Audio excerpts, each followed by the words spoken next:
The Mailbox War of Crestwood Heights. Moving to Crestwood Heights in the spring of 2023 felt like hitting the jackpot. My wife, Sarah, and I, Nathan, both 37, thought we'd found our slice of suburban heaven in this quiet Atlanta neighborhood. I'd left my days as a detective behind, trading stakeouts for a calmer life as a private consultant. Sarah, a photographer with a knack for capturing every moment on her blog, was thrilled to document our new chapter. The streets were lined with perfect lawns, kids zipped by on scooters, and neighbors waved like they meant it. For a week, it was bliss until Margaret Hensley showed up at our door, shattering the illusion. Margaret, 55, rolled up in a gleaming black Range Rover, parking it halfway across our driveway like she owned the place. She wore a tailored blazer at 9 a.m., clutching a binder so thick it could have doubled as a weapon. "Nathan, Sarah, welcome to Crestwood Heights," she purred, her smile as sharp as a knife. "I'm the HOA president, here to ensure you fit in. The previous owners, the Thompsons, struggled with our standards. 6 mailboxes destroyed in a year. Tragic." Her tone was syrupy, but her eyes were cold, and the mention of 6 mailboxes felt like a warning shot. I asked what happened, my old cop instincts twitching. "Oh, just accidents," she said, handing me a laminated card. "Our rules are clear. Mailboxes must be 20 inches from the curb, center post. Section 14, paragraph 3. I'm sure a former detective appreciates precision. How did she know I was a detective? I hadn't told a soul. Sarah, sensing the tension, stepped forward, and Margaret's gaze snapped to her. "And you, the blogger, be careful what you post. We value discretion here." The next morning, our mailbox was obliterated, posts snapped, metal crumpled, tire marks gouging our lawn.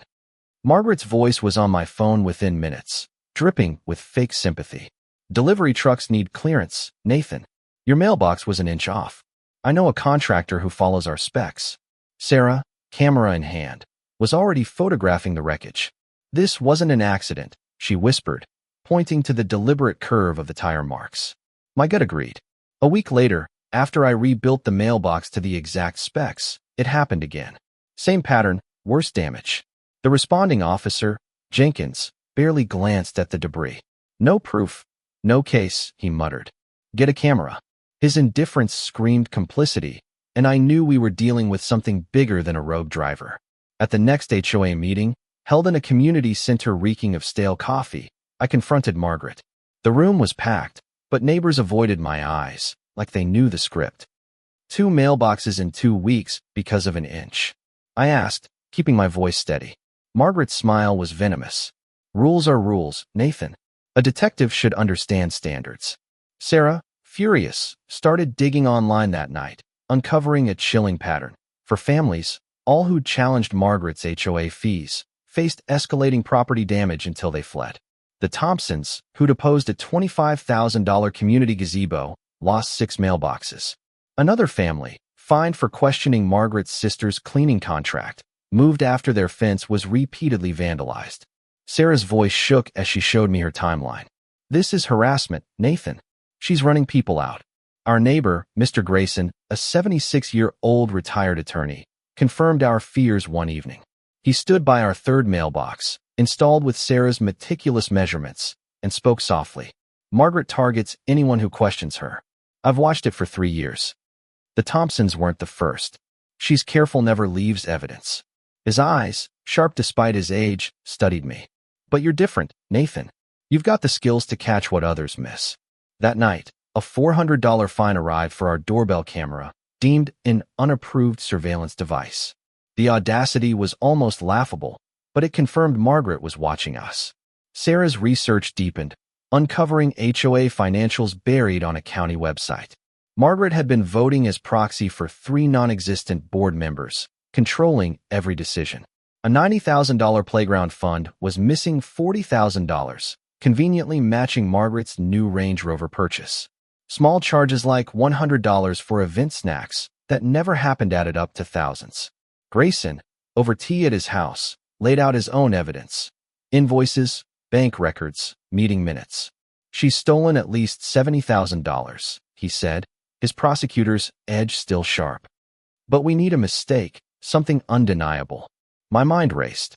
replaying the HOA rulebook I'd studied until 3 a.m. Then I found it.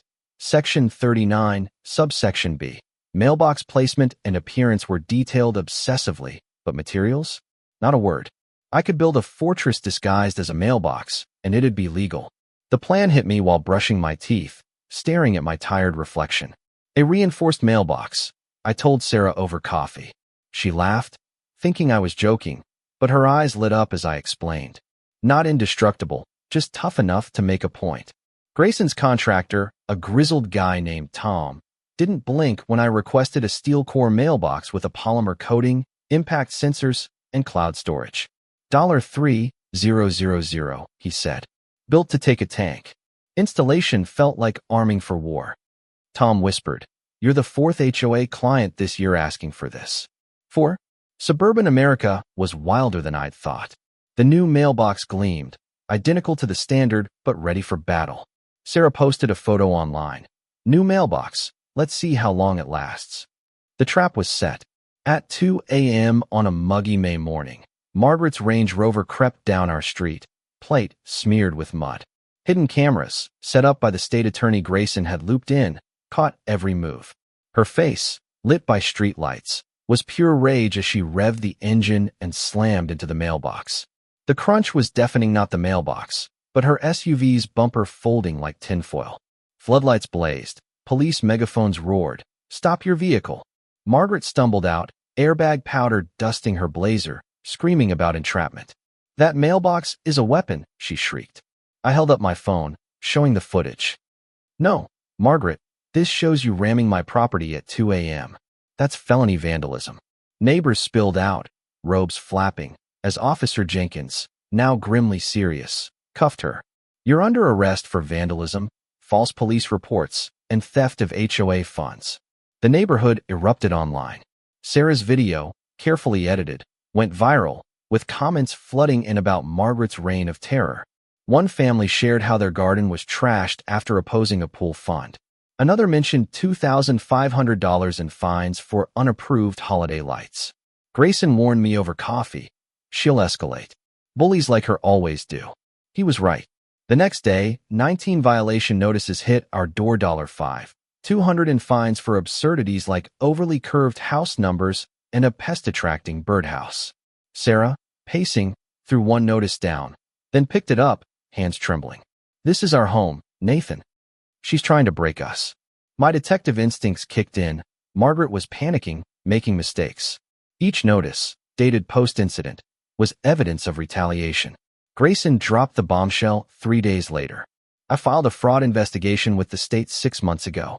Your videos are the final piece." Sarah found the clincher, a video from a downtown bar, Margaret, tipsy, bragging to friends. "I run them out one mailbox at a time. Made 50 grand in fines this year. The Thompson's kid cried every time I drove by, music to my ears." The arrogance was staggering, a confession caught on camera. Margaret's police report, claiming my mailbox was a hazard, was riddled with lies, false timelines, fabricated threats. Each was a felony charge for falsifying records.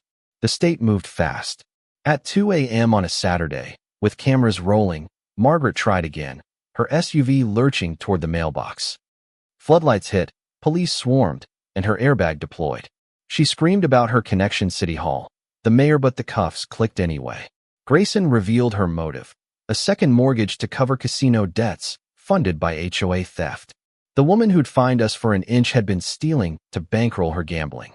Margaret plea bargained to 3 years probation and 400 hours at the post office, sorting the mail she once destroyed. Her house was foreclosed, and a young couple moved in, asking nervously about the drama. Sarah and I laughed. Now the neighborhood's unofficial anti-HOA warriors.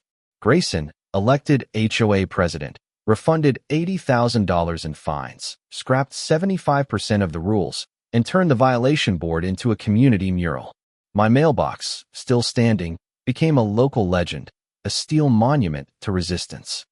Tourists snap photos, and anti-HOA groups call it the Fortress of Crestwood. Margaret delivers our mail now, eyes down, soaked in rain, her uniform a daily reminder of her fall. Sometimes, I catch myself wondering if we went too far. Then I think of the Thompson's kids, scared to check their mail, Or Mrs. Larson's memorial tree, uprooted because Margaret hated its shade. Justice isn't always pretty, but it's necessary. The neighborhood's alive again, potlucks, open budgets, a real community. But that final look Margaret gave me from the police car, pure venom, haunts me. She's down, but is she out? What would you do if your home became a battleground over an inch of mailbox placement? Was my reinforced mailbox justice or revenge? Should we have moved like the others, or was fighting worth the cost? Drop your thoughts below, hit that like button if you're team mailbox, and subscribe for more stories where the little guy fights back.